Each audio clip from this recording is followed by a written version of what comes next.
Не принципиально. Слайды на английском, я сразу говорю. Возьмите, пожалуйста, вот там формочки регистрационные лежат. Вот здесь вот опять, да. Заполните и присаживайтесь.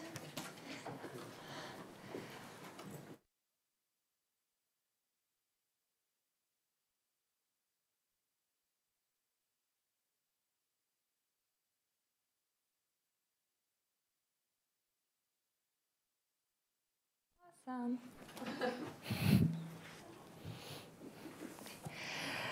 So welcome everybody and thank you very much for coming over to our presentation. My name is Les. I work as Education USA Senior Advisor in the Advising Center here in Kiev. And today we'll be talking about building your resumes for successful application to US colleges and universities. I will be focusing on resumes and CVs for the college admission process, but please also do keep in mind that if you're generally interested in the American labor market, this would be something that is going to be useful to you. How many of you have been to a presentation by Education USA or engaged with Education USA in any way prior? Can I just have a show of hands? No. Well, he did. I know for sure. Okay. So I'm going to just tell you a couple of words about the Education USA and why it's me standing talking to you right here. Education USA is the State Department network of advising centers throughout the world. We're represented in over 175 countries, and our job is to provide prospective applicants to the U.S. colleges and universities with most accurate, comprehensive, and up-to-date information on the educational opportunities in the United States. So we are, for you and everybody else outside of the U.S., the official source of information on the American higher education. And since we're a governmental program, it means that we work with over 4,000 accredited U.S. colleges and universities, and for that reason can provide you with the most valid information on the process of making the choice that will be the most relevant towards your needs. Resumes and CVs are a piece of the application package you will be asked to submit to a U.S. college or a university. So let's do by a show of hands, how many of you are actually thinking of applying to an American higher education institution? Okay, awesome. Some undecided here. Good. Anybody thinking about the bachelor's degrees? Undergraduates? Nope. Okay. Everybody, graduates, master degrees people? Okay, mostly master degrees people. Cool. So since you're all, already somewhere in your higher education experience, who can tell me what's the difference between a resume and a CV? Resume is a little bit longer comparing with CV, as I remember. And Well, more detailed. It's a vice versa, actually. Okay. Yeah. So resume is usually a one-page document, right? So it's a one-pager, simple A4 format, and it's typically a document that can be easily adjusted towards a specific application. So if you're applying, let's say, for a job as a sales manager versus a marketing manager, a resume would be something that you will be adjusting when you're sending it to those two different types of jobs, okay? It's usually, because in practice it's usually very short, so you can pretty much, look over that one page every single time and add something or delete something that is irrelevant depending on your application. The goal of the resume is usually to get an interview. And the resume is something that you would see required by those who will be applying to undergraduate programs, sometimes meaning bachelor programs. And more often, CV would be something required of those applying to the master's programs. But some programs may still ask you to submit a resume. So remember, when you hear resume or you see resume on the list, means 1 page, okay? Unless specified, an admissions office interprets resume in a different way, okay? So if it says resume max 2 pages, then their say is pretty much the final say in whatever it is. A CV, generally speaking, if no other clarifications provided, is usually 2 pages or longer. That's its distinct feature. I would frankly advise you to keep it to 2 pages, no matter what. Has any of you ever had a Europass CV made? How many pages did it end up? 3. Wow, that's good. What about you? No? What do you mean Europass? Europass, it's the EU format for resumes and CVs. Well, all right, yeah, I made one. How many pages? For a mobility program. Is it Uh-huh. the same? Yeah. Yeah, it was about 2 pages actually. About 2 pages.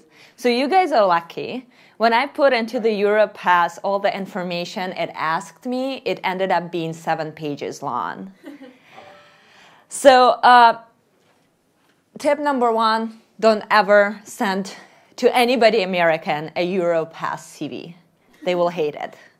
I'm being honest right now. They will really hate it because the format is very long. And if you have a lot of professional experience and if you want to tell whoever you're sending the CV to about your achievements, it's going to turn into probably much more than 2 pages. And more than 2 pages is in most cases non-readable. So on average, a person spends about 6 seconds looking at your CV, meaning that when you actually send it out, make sure that if you skim it for 6 seconds, you can get the key points across. Okay? So 2 pages. 2 pages. I would really say 2 pages. Again, this is going to depend. For example, you may have it longer than 2 pages if you're applying for a doctoral program per se, and you have a lot of publications. If you're applying for a PhD, publications are very important because publications are your proof of research output and your capacity to produce valuable research outcomes. So in case you have many of them and all of them are relevant to the PhD program you're applying to, that's one of those, cases where I'd say if you want to go 2.5, 3 pages with the list of those publications, you can do that. In other cases, frankly, you can always squeeze it down to 2 pages. It doesn't necessarily need to be so much longer. But what is very, very important, and I'm telling this to you particularly because I've seen so many CVs, please remember it has to be organized in a reverse chronological order. When you look into the CV, you don't want to see the year you started your elementary school. The first thing the person wants to see is the last education level you've got or the last degree you've got, okay? The same applies to the last job. And it might sound silly to some of you, the fact that I'm really pushing this point so hard, but trust me, I've seen people applying for jobs to high level of Ukrainian government who don't know it has to be reverse chronological order. So I'm just making sure, okay? The goal of the CV is to really give a person who is reading it a snapshot of what your academic and professional career has been like, right? So it's not only, as it is in case of a resume, to show what you have relevant to the specific application you are submitting, right? This is a more complete, comprehensive kind of overview of your academic and professional history. Okay. When we're talking about resumes, and this is very resume specific, not CV specific, just remember there are generally 2 formats that can be found useful. The regular chronological resume, most of you have seen resumes like this, right? You organize your experiences in the reverse chronological order, pointing out those that are actually relevant to your application. But there's also an option that is less rarely used, but that can be useful sometimes. It's called a functional resume. A resume that is organized, highlighting your qualifications for a particular position or for a particular application. So this would be an example of a regular chronological resume, right? Jane Smith, works right now at 3M in corporation or whatever. Prior to that, worked in Florida, blah, blah, blah, blah, blah, has her education and additional skills listed. On contrary, that's what a functional resume would look like.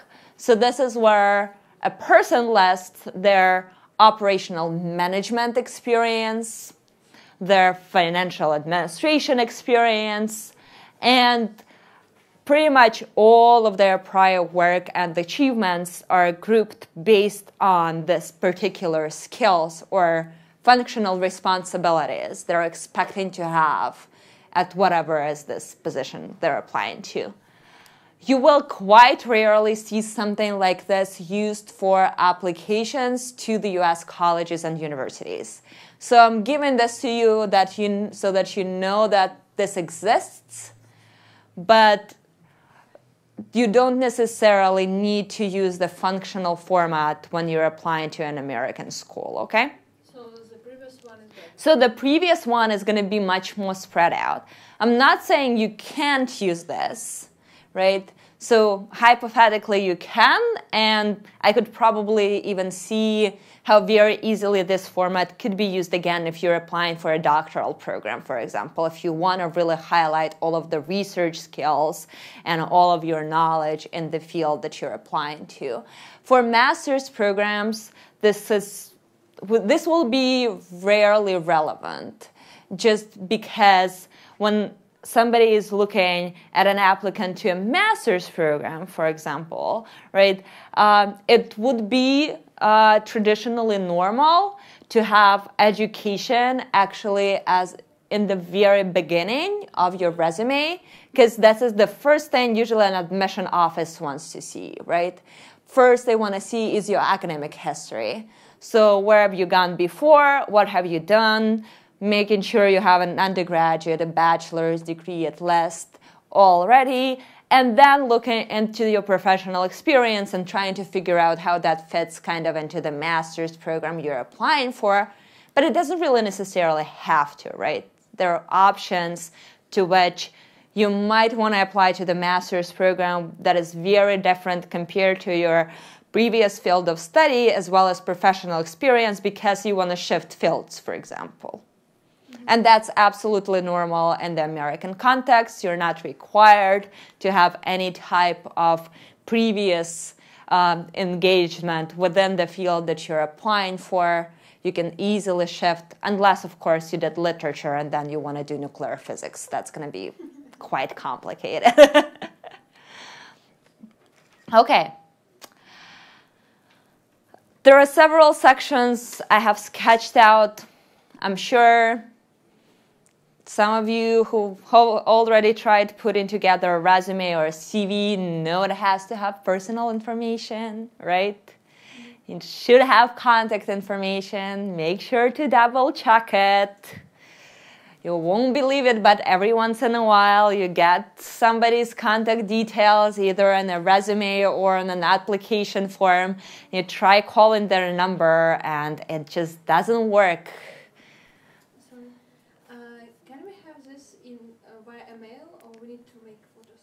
You don't need to make photos. There's going to be a recording of the presentation on our YouTube channel, and you can always request the presentation via email, so no worries about that. Yeah. So contact information, education, and professional experience, those would be a must for you, unless you don't have professional experience, right? And then you can substitute it with one of the additional sections, Or you can add these sections if you're making, particular in case of CV, it would be rather necessary in order to fill in that space of approximately 2 pages. Community service and volunteer activities can be also a good section to have for somebody who is applying to an American college who doesn't have professional experience yet. So that would be an interesting way of showing what type of hands-on experience in the field you may have instead of professional experience, right? And it will showcase your personality in a different way. For honors and awards, what would you think would be relevant to include into your CV if you're applying to a college? Some certificates. I don't know.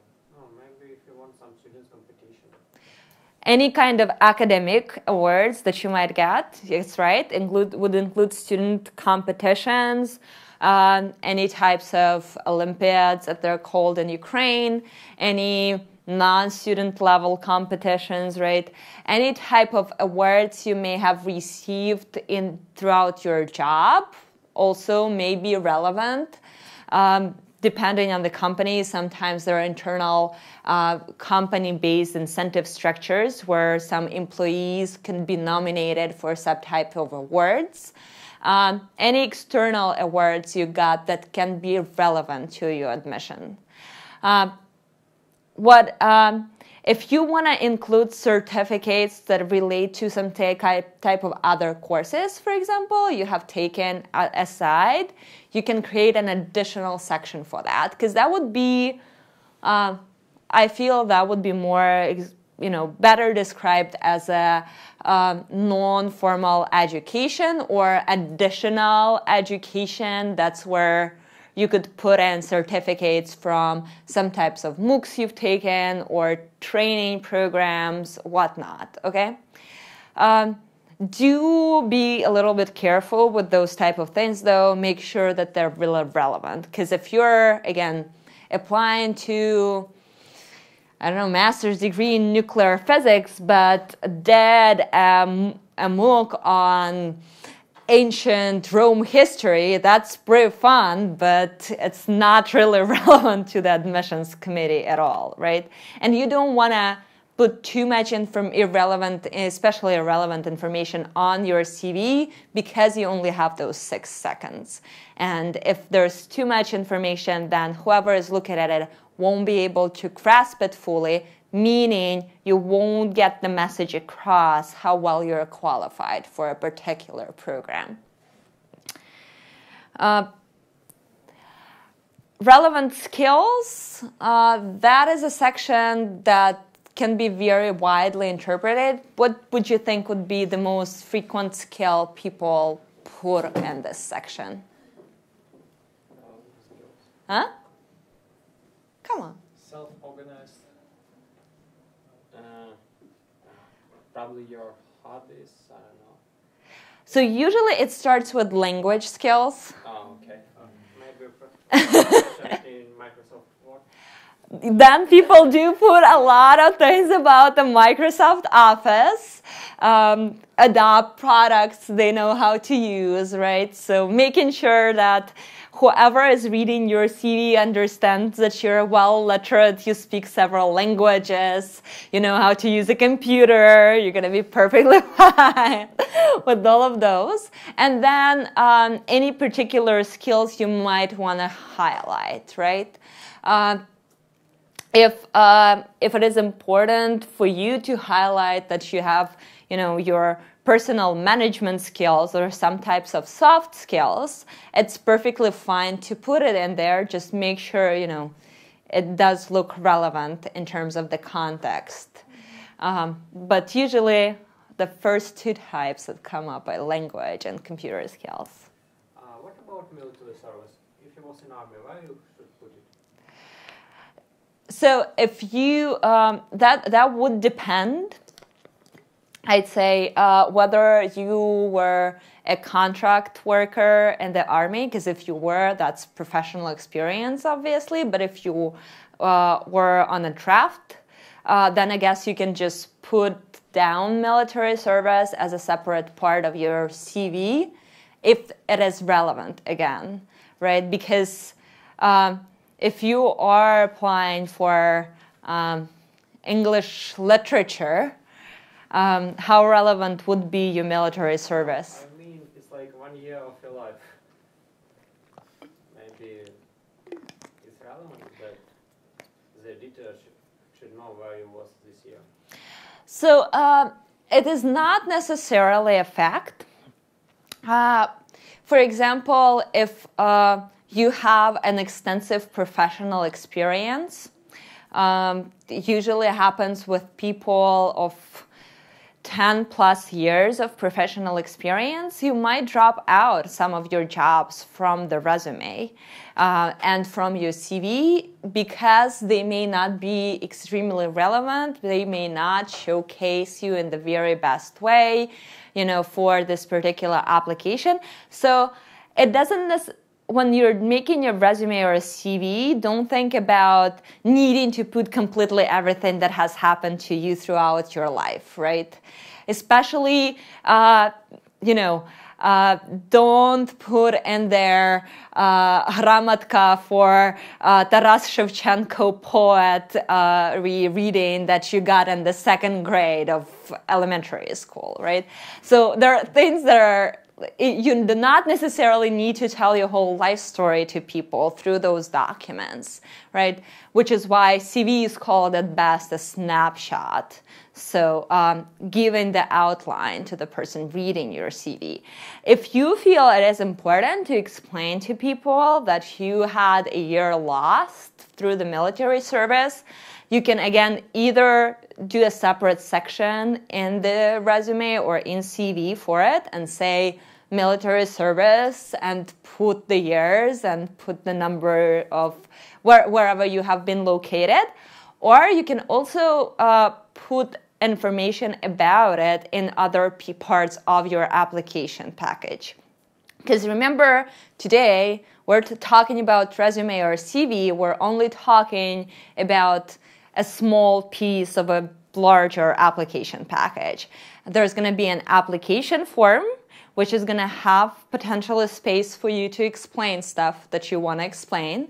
And there's going to be your personal statement where you can also talk about things that are important in terms of informing your choice of program or application, university, whatnot, right? So if you feel that, for example, military service is something that is important in terms of understanding why you're applying for the program you're applying, then I'd say, yes, it definitely has to be there. You have to talk about it and explain to people. If the only reason you're thinking about putting it in because there's a year lost, it's not necessarily needed, especially if it has been several years since that year, right? So, for example, if someone of you were to apply to a master's program and happened to have a gap year after your high school before you went into your bachelor's program, it's really unnecessary for the admissions office to know that. That thing happened at least 4 years ago. It's ancient history by now, okay? So the same way as the poetry reading in the 2nd grade of your elementary school. Publications and presentations, I've talked a little bit about this, right? So if you have publications that are research publications, they will definitely have to go here, even if you're applying for the master's program. If you have some type of presentations that you've done either at the research conferences or within the professional community that you feel would improve your profile and give the admissions office a better understanding of your qualifications, that is also something you may want to include here. Depending on a major of your admissions, though, may be a different section, right? So, for example, if you're a fine arts person, if you're applying for a movie making, you don't necessarily need to have publications and presentations. You might want to have a section called projects, right? And talking about the projects you've already made. So remember about the fact that these are additional sections because they're customizable, because if there is something different that fits into your profile and is very important, you can totally substitute any of this and make sure that the information you provide is the most relevant. Does the term influence publications, for instance, publications done in students' years, and it was 6 years ago, for example, does the term of publication influence whether I should indicate this information in CV or resume? I'd say it depends. Are they relevant to the program you're applying to? If they are, then definitely include them, because that would speak to the admission office from at least two different perspectives. First, it would give them a pretty good sense of how long you've been interested in the topic, and they will be certain that it's not like you just woke up last night and decided, hey, I might want to do a public policy. Let's apply for a master's degree to the US, right? So consistency in terms of your commitment to the topic and to the field, that is something of an importance to the US university, because that does indicate that you will most probably will stick to the program. You won't have issues, following your outlined path. That's the first thing that is going to be indicated by those older publications. And the second thing would be the fact that you have some sort of skills in terms of making publications, right? So there don't necessarily have to be all recent English, American journals peer-reviewed. That's pretty intense process. But even if you do have some type of a student publication that has been included in the publication from a student research conference at some point in your life, that will still show your admissions officer that you have some type of experience with the academia from the research perspective. You know what the process might look like, which obviously makes you a better prepared candidate compared to somebody who does not. And admissions process is real tricky, right? It's a curve. Your application is evaluated depending on its competitiveness compared to other applications received for this program and this particular year, which means that nobody is going to know how competitive you are, and nobody is going to know what's going to be that final indicator that pushes admissions to make the final decision whether or not to offer you to study in their school. So those little things may end up being the things that will actually matter, which is why it's very important for you to keep that in mind and to understand where and how you can showcase them. Because, again, that little publication, let's say, 6 years ago, might not be something you really want to talk about in your statement of purpose. But you may use a single line to put it in your CV, and in that way also showcase to the admissions that type of experience with less use of space. Yeah, sure. You talk about publications, and I'm interested. I always face a problem because, we make these term papers after 4th grade and 6th grade in our universities. It's not a publications, but we made this like a big research with our thesis. Yeah. People thesis, usually call them thesis. Yeah. Is it, and if the topic is extremely relevant to what I'm applying for, can I include it in the CV? Or it's not relevant because it's not so let's talk about it a little bit later. It's not going to go into the publications, because when we say publications, we mean something that has been published. If your thesis were not published, then it's not a publication, obviously, right? But that would really depend whether or not you want to include your thesis, and we'll touch on it a little bit later, okay? So going through the main sections, I want us to discuss some do's and don'ts. So we're gonna play this by you looking at the list and guessing, so which ones do you think you should not include on your CV, or which you should include? You definitely have to. This is Tanya. She's our alumni. She's studying somewhere in Ohio right now. You shouldn't include physical address maybe or number of children. You should, or Shouldn't.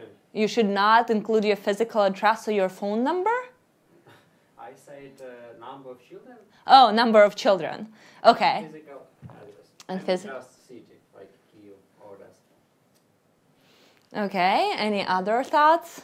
You should not include photo, date of birth, maybe, Uh-huh. and number of children. What about gender?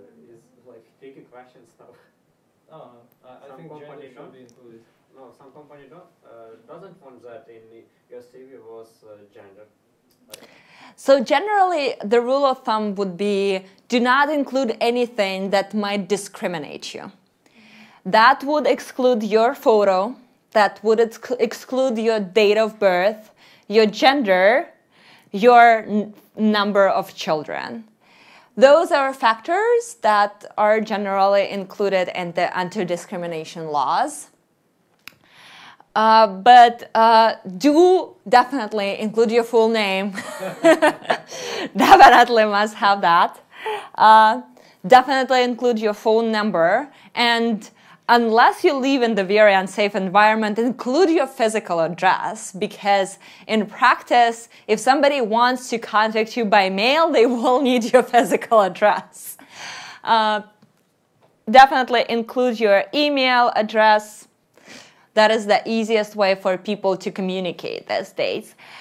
Some of this information will be known to the admissions officers no matter what, just because of the way the application process is designed. And when you're filling in the application form, they will ask for your date of birth. They will ask about your gender, most likely.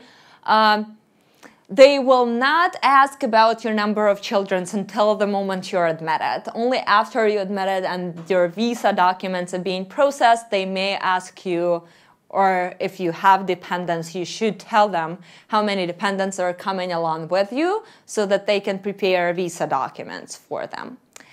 But generally speaking, when you're doing a CV, you're on the safer side, not including anything that may discriminate you. And for Americans, which is very different compared to Europeans, photos are just no. So a general header for a CV in the US would look like this. It's very plain, very boring, but it does the job. What do you think about your education?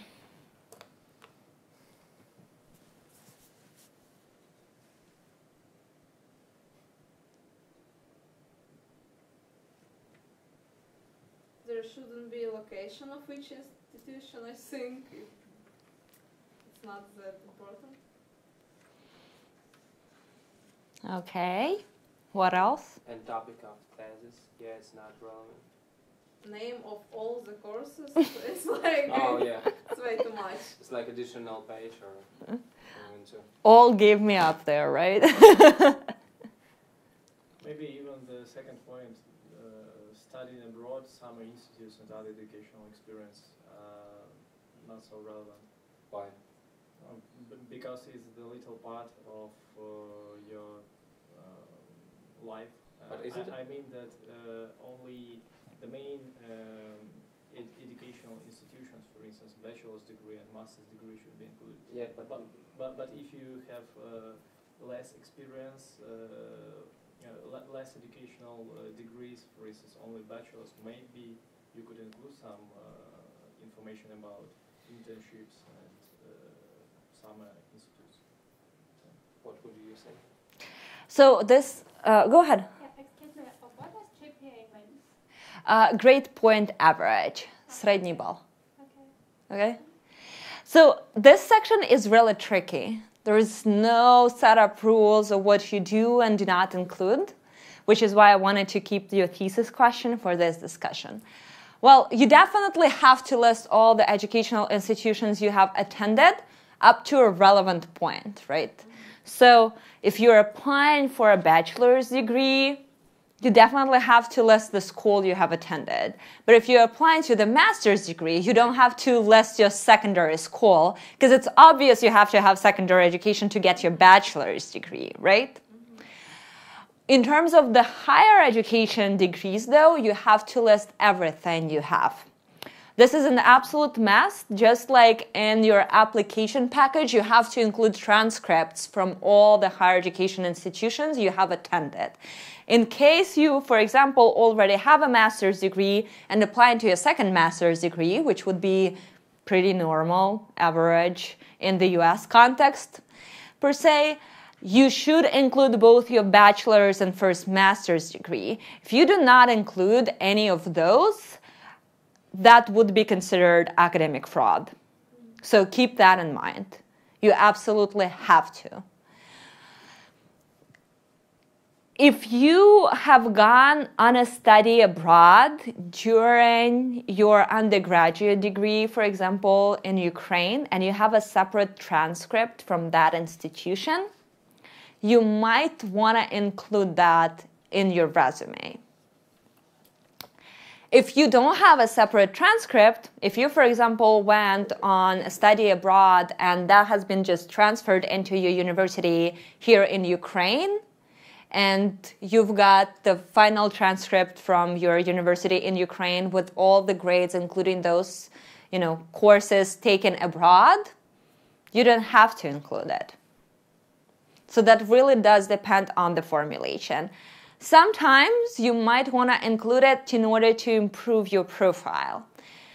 So for example, you're applying to the US college for an international affairs master's degree. If you have studied, for example, in Beirut, and you are telling them you want to focus on Middle East and Northern Africa for your research, your study abroad in the region is going to be relevant. So you will definitely want to include that. Sometimes, if you're applying for undergraduate, for bachelor's programs, and if you have been, for example, on a flex exchange, you might want to include that high school you went to in the United States in your resume because it makes it look better. It shows that you have been already participating in something that is very competitive. It shows your rigor, shows your,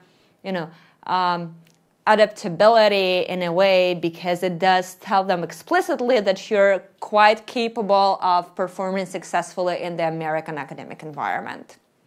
So whenever you're thinking about the second point, just ask yourself a question.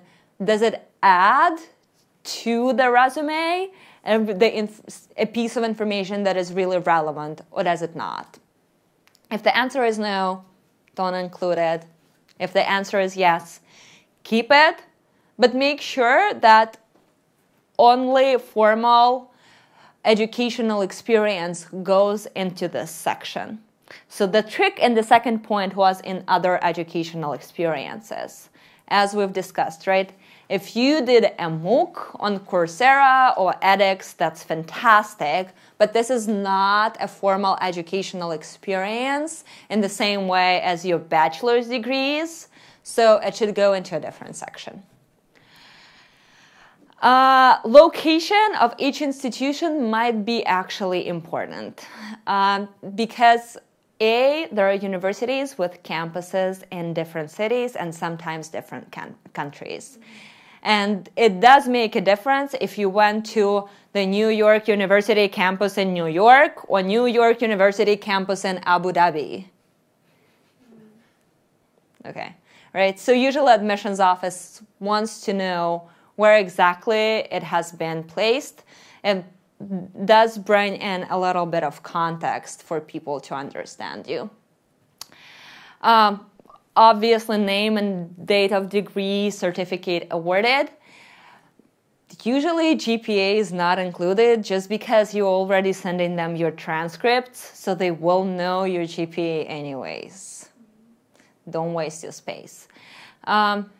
If you want to showcase your GPA because it's, 100% or it's more than 100%, then hypothetically you should. Well, definitely do not include all the courses you've attended.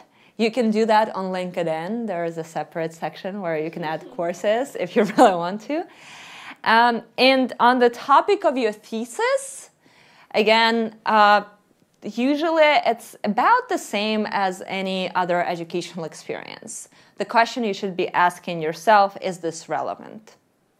Right? So, again, if you're going for a master's degree in international affairs with the regional focus on the MENA, and your thesis topic in your bachelor degree was Israeli-Palestine conflict and, conflict resolution methods used in that context, it will be relevant. But if you're doing that with a previous degree in Ukrainian philology and your thesis topic has been something about the poetry of Taras Shevchenko, then it's definitely not relevant. Okay? Sorry, where to put it? So you would put it in the education section. Generally, education section looks similar to this. Again, everything I'm going to show you today is going to be super plain. But one thing you might want to consider is if you, for example, don't have too much professional experience, you have a space here and you want to put your thesis topic, right? You may include it instead of the specialization because that would give a pretty certain understanding to the reader what you have been specializing in. Or you may include it and put it underneath. You may put the thesis, semicolons and whatever was your topic. Okay? Mm-hmm. So this is usually the way I hope people organize their CV, and they use 2 columns, very simple, right? Very easy to read. Dates on the right, names on the left, pretty straightforward. The trick that often happens with Ukrainian universities is also the way they name themselves in English is not always logical. So make sure to double check what is the official name of your university in English. Taras Shevchenko National University of Kyiv is pretty straightforward, but if you went to Pedagogical University, Dragomanova, that is called National Dragomanova Pedagogical University instead of Dragomanova National Pedagogical University. I went to a private university, Университет экономики и права Krok, which in English is just Krok University. I would never guess that. Okay, professional experience. What do you guys think?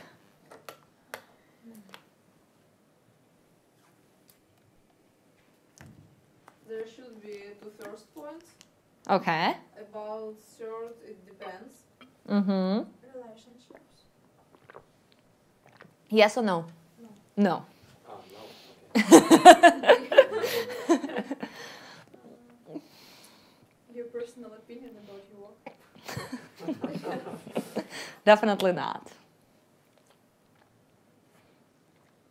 Maybe also quantitative data on outputs of your work should not be disclosed, considering that it could be the commercial secret. And Well, definitely if it's commercial secret, you definitely should not disclose that. But what you should do is you should look, and this is what we're going to talk about in the next slide, you should think about your CV in the results-oriented manner versus process-oriented manner. So this is not that big of a thing in Ukraine just yet, But in the US, nobody really wants to read what your job description is. No one cares what they hired you to do. What they care about, which is the reason why description of your functional responsibilities should be the last thing you include in your CV, and only in case there's really nothing else for you to include. Because the worst, compared to a descriptive CV, worst thing is CV where you only have the name of your company, your job title, and years you worked. Job titles don't tell people a thing, okay? So when we're talking about the results-oriented or achievement-oriented CVs, I want you to remember to focus on the accomplishments you had on the specific job. So instead of, Americans also love numbers. Generally, most of the people love numbers, especially when they're reading other people's documents. So if you can quantify your achievements, you should definitely do that. And we're going to work on this in a little bit. I have an example for you just below, so you can look into it from a sample perspective, right? Instead of saying you taught primary school students, this is what a regular teacher would write on their resume, right?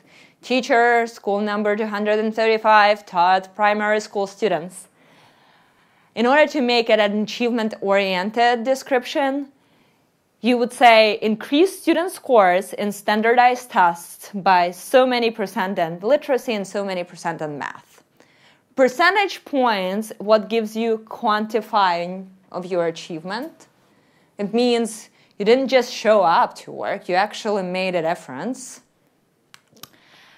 You are focusing on the accomplishment, on the output instead of the process by talking about the test scores, which are in this case the way you can evaluate the accomplishment.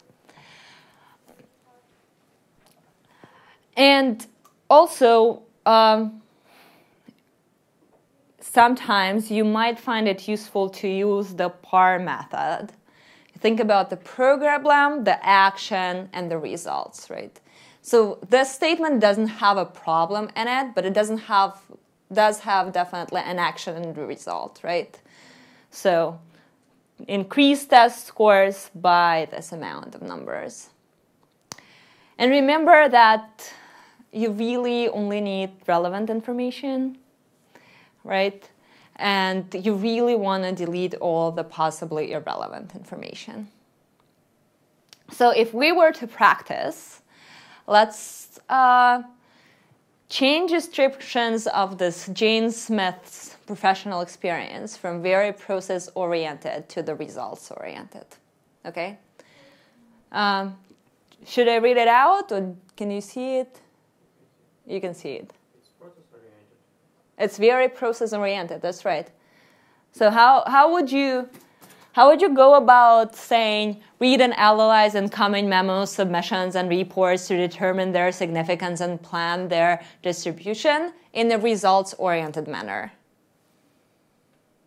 Like I had more than 5,000 memos. You would quantify, right? You would say how many, or how many on average per week or per month you read of those. That would be quantifying, definitely. What else would you want to look into? About plan something, but I have no idea how to plan it, so just put You- some numbers there. Exactly. So you would want to think about what you've done about the distribution that had some type of impact, right?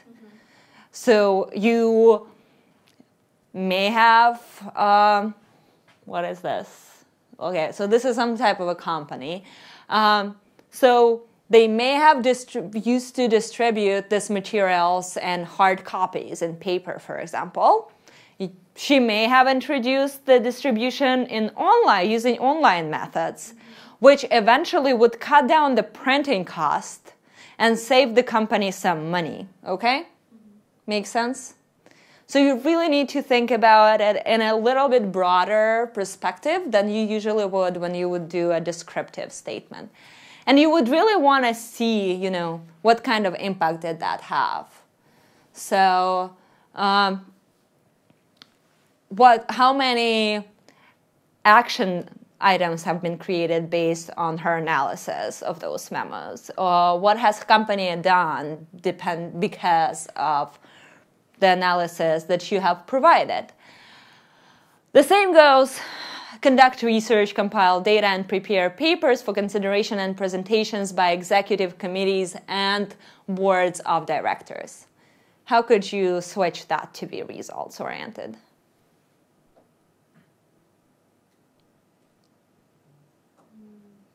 Maybe conducted researches with the accuracy level of 89%. Okay. And comparing with the real data that was analyzed in future. Uh-huh. You could also probably list the number of meetings and presentations you have actually done, right? Or at least say how often you've done them. Because if that's something that you do routinely, you may say prepared monthly presentations, right? If you don't want to count, or weekly presentations. But if it was only about 20 presentations, you can just say 20. It's going to be fine. Okay. Coordinate and direct office services such as records, departmental finances, budget preparations, personnel issues, and housekeeping to aid executives.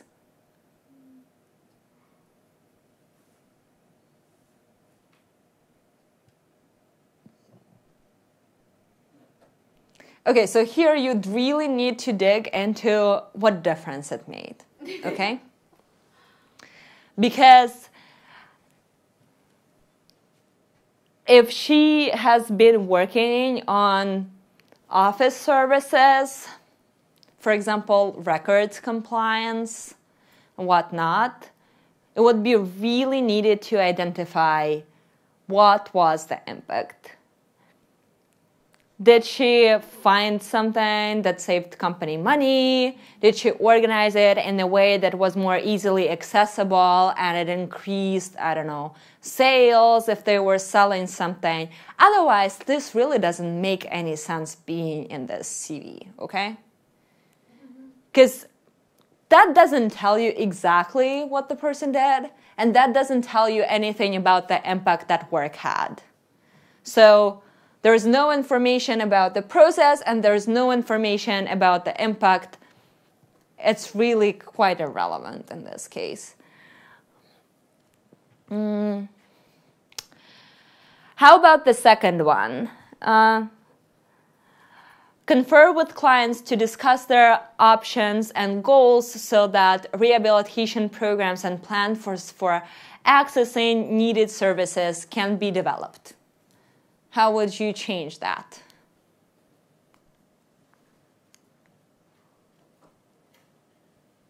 Come on. Think about it. How many clients? Exactly. How much money did she help them to do? I don't know. Something like this. Exactly, right? So how many plans has she developed, right? Or how many plans have been developed as a result of her communication with clients? It's not necessarily that she was the one developing these plans, right? But she should identify the follow-up, the impact that has been made by this process. She can identify how much of those changes have had impact on the efficiency of the rehabilitation programs, right? Or how many changes have been made as a result of those communications with clients. All of those things are results, and that's what is really interesting here. That's the core, what people want to see, instead of just a pure process of talking to people, okay? Talking is important. It's really not that important. Okay. Do you want to try another one? Are you all already super tired? No. No. Okay. Okay.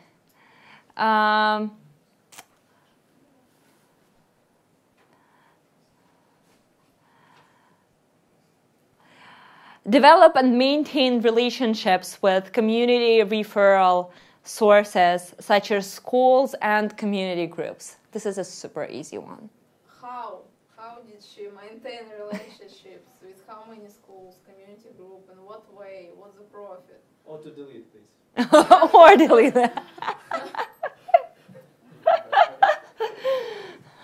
That's good, exactly, right? So if she's talking relationships, then how many sources, how many schools, how many community groups, what type of community groups, what kind of outcomes that it had, outputs that it had, impact it had on the social services provision in the department. Did it eventually lead to increasing the number of people that can access social services, or did it increase the spread of information about the social services, right? Why on earth did she do it and got paid for it? That's pretty much the question if you put it really harsh. This is my final slide here. And we'll still have some time to chat if you'd like to. Just final things that I really want you to remember after this presentation. Please, please, please use very easy to read font. Calibri works, Arial works. Don't do fancy fonts, colored backgrounds. Use action verbs. And if you literally Google search action verbs, there's about 1,000 action verbs, right? So instead of saying, helped to analyze materials, you can just say analyze materials. This creates an absolutely different impression to a reader of your CV, helps them to really see you as an active participant of the process instead of being just an implementer of whatever you're told to do.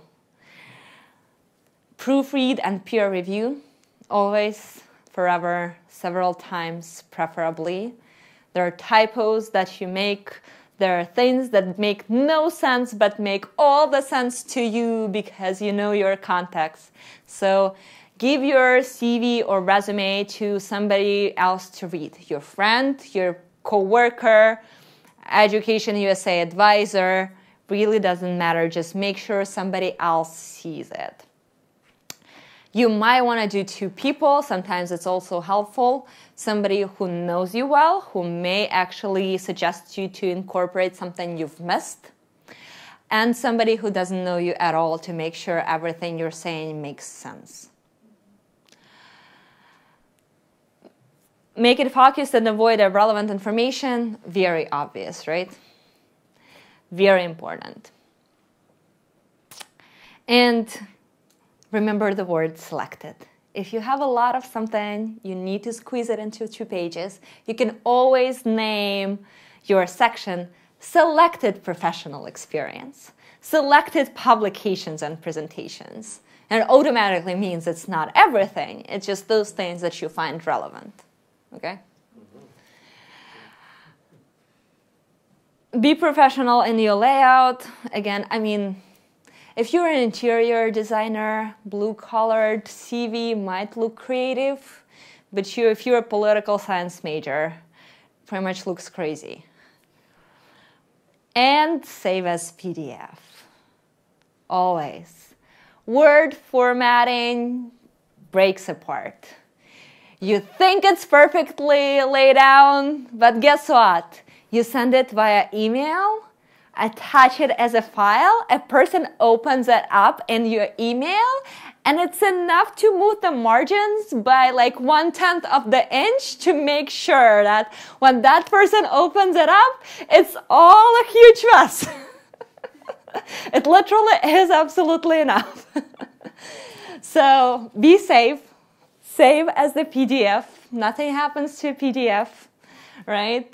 Everybody can read a PDF file, even if they have a different operational system than you compare to the one on your computer, and you're going to be perfectly fine. And that's it. If you have any questions that you feel comfortable asking in public, you can go ahead and shout them out, and we can continue our discussion. Otherwise, thank you all very much. Thank you so much. Thank you.